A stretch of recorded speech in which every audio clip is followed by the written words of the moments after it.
So I'm Steve Meyers. I'm with Guild Mortgage. Been a lender for, well, since 1997, whatever that math works out to. And we recently have opened an office here in McMinnville. I have Jennifer Dietz with me, one of my assistants. Jennifer has been, I say she's been a lender for about 40 years. She says it's only 38, so I guess it's semantics. But either way, she's been around for a long time too.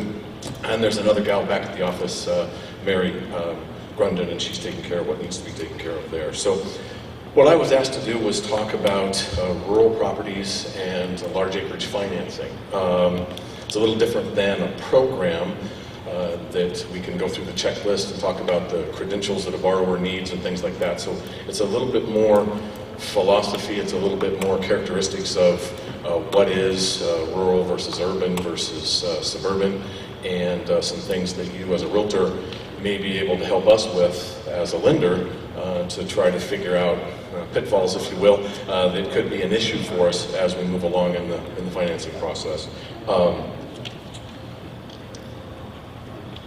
One of the things I wanted to do was just kind of define urban versus suburban versus rural. And urban is pretty easy. When you look at an appraisal, there's three little check boxes, and it has to be one or the other of those three. And urban is just a property that has characteristics of a city or a town. It's usually within city limits. That's pretty easy. Suburban, they tend to look at it as an area lying immediately outside of the city or town. It's typically residential, and I don't know who decides reasonable, but it's reasonably commutable into the city. Where we run into a problem is how do we define rural? I asked an underwriter to help me with that, and her answer was, well, it's not urban or suburban. That was fairly helpful. So I asked an appraiser to help me with that same thing. And his answer was, it's hard to define boundaries.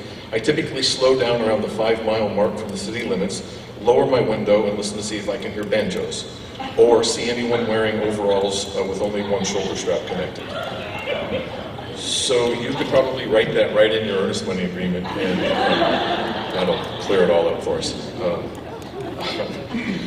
Really, though, to put some line in the sand, if you will, rural is typically a property that has meets all of these things. It has a well, it has a septic, it has a gravel road for access, not just a gravel driveway, but a gravel road, and it's more than 5 miles from what would be considered city amenities, schools, grocery store, service station, those kinds of things. The only reason that that's really material is that, again, back to those check boxes and trying to decide exactly how a property would be described on paper to an underwriter somewhere looking to try to make a decision if this property fits into the guidelines for the program. And the problem with that is that there are lots of different characteristics that we care about. So some of it is just acreage. Is it a 1 to 5 acre? Is it a 5 to 10, 10 to 20? At some point, it doesn't really matter if it's 25 or 50 or 70, it's still more than 20. So some loan programs have acreage restrictions, and many do not. But it is interesting, or it is important to know what that is. The other is for us, is the loan amount. If it's going to be a jumbo loan, or if it's going to be a conventional loan, we look at things very different as far as the collateral, the property itself. There are certain loan programs that we deal with that, as a jumbo, have a restriction to the type of property, the acreage, those kinds of things. Typically, it's a comparable issue if it's more of a conventional loan. But some questions that we always ask that really you don't have to ask as much on a urban or a suburban, but on a rural property, is it a stick-built home or is it a manufactured home? Is it a unique building type like a dome or a log? And if it is a manufactured home, is it a pre-76 or post-76? Is it a single or double or triple? Are there build-outs on the property? Things like that. I just don't want to digress here for just 1 second. One of the things we were supposed to do as lenders was kind of show unity and things like that. So I thought about a place that we could do that as lenders. Let me ask a question. How many of you were at the other CE that just recently happened that we talked about the mitigation for asbestos and taxes and all that? As realtors, raise your hand. So, okay, great, thank you. The lenders help me here. Raise your hand if you're a lender, and if you agree with this statement, leave your hand up for me, please. If you were a lender and you were making a recommendation to a realtor, wouldn't you agree that if a property was a pre-76, single-wide, on multiple acres with a spring, First Fed would be a great place to send the borrower? We have unity. All of the lenders here agree. So, Shirley. Oh, one, okay, sorry. One dissenting vote. It was Shirley, of course. Going on with that though, so water supply is an important issue. Is it city water? Is it a well? Is it a spring? If it is a spring, is it a closed system? Or is it an open system? FHA and springs, that's not a very good mix. So if that's the issue and it is a closed system and it would be acceptable, we're going to need to find a different loan program if that borrower was looking at buying acreage and using FHA financing. Springs are not the kiss of death as long as we can find comparables and as long as it is a quote a closed system.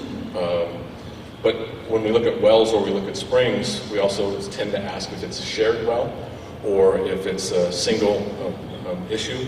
If it's shared, then we typically start looking at the number of users on that. Are there 1 or 2 or 3? That tends to be acceptable. If we start getting into more users than that, a lot of times we're going to need to look at flow and things of that nature to verify that there is sufficient water supply. Just a whole harmless agreement isn't typically going to be sufficient. The road piece is also one that we look at. Is it a public road or is it a private road? Not always, but in some cases, if it is a private road, is there a private road maintenance agreement? I live on a little private road. For some reason, I'm the maintenance guy. We don't really have an agreement for that. If any of us were to sell under certain circumstances within my street, I'm sure we're going to have to execute some kind of agreement. And maybe I won't have to be the maintenance guy after that. But that's not always a sticking issue, but I just want to bring up that sometimes that can be, just like this, the shared well. Typically, we're going to want to see a shared well agreement. Outbuildings are in themselves not typically an issue for us, unless, of course, we start looking at the manufactured home or even the small stick built that has this ginormous riding arena, and that riding arena is the bulk of the value, and that riding arena has a bunch of borders. Those borders have contracts, and right in the listing, or very easily it's ascertainable that the borders are going to stay with the property, and that property is really an income-producing property rather than its highest and best use being residential. So if it looks residential, even though it might be a large parcel, even though it might have significant outbuildings, that's one of the keys to that piece of the puzzle is the highest and best use. Zoning is something that we look at. It can be an issue. If the property is in farm deferral, there's lots of properties in Yamhill County that are in farm deferral. They are not income-producing properties. They're just borrowers like me who are horrible farmers and use that to their tax advantage. So I want to give just a couple of examples of some things, because it's fairly short to talk about a big subject like this, but a couple of examples of things that we have recently done that would be slightly atypical, you would think, and yet they were successful closings. We had a borrower who came to us, wanted to buy 99 acres, right under the 100 mark, and it was a triple wide. It had a significant riding arena, but there was no lease, there was no borders, there was a farm deferral, there was also some timber deferral, and easily the underwriters could Google satellite, which they do, and look and see that the current owner was producing a little bit of hay, I'm sure to keep their farm deferral, and you could see the paddocks for the horses and things of that nature. Just a conventional borrower, and it was a fairly straightforward transaction because there were comparables that would support that sales price was valid, and it happened to be one of those properties that wasn't too far from town, so it was really in that quasi-suburban rural, and yet it was a very large parcel. We just recently did a refinance for someone who was declined with another lender who doesn't have a representative here, but they were declined because it was 50 acres. It was out between Sheridan and Rolina, and they had significant agricultural endeavor. It was negative on the Schedule F, and that was a debt-to-income ratio issue for the borrower, but it was also a highest and best use issue from an underwriting standpoint.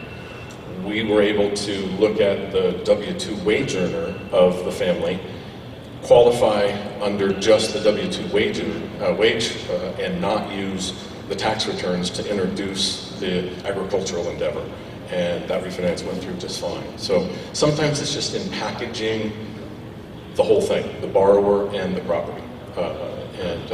That's an important piece of the puzzle too. So my caution to you as a realtor would be, if you have a property that is atypical, it would be great to get with your borrower's lender and discuss some of the idiosyncrasies of that property to try to figure out what might be a problem. If you know that there's a road, it's a private road, the lender knows the program that they're thinking that borrower is going to use, and we know that that's going to need a private road agreement, it would be great to get that executed so that by the time the appraiser gets there and says, do you have a private road agreement, the borrower, the seller can shake their head and say yes, and that takes care of that. So, fire away.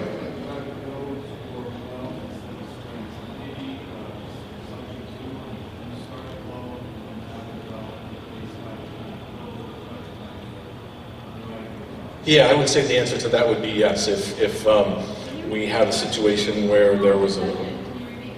Oh, sorry, go ahead.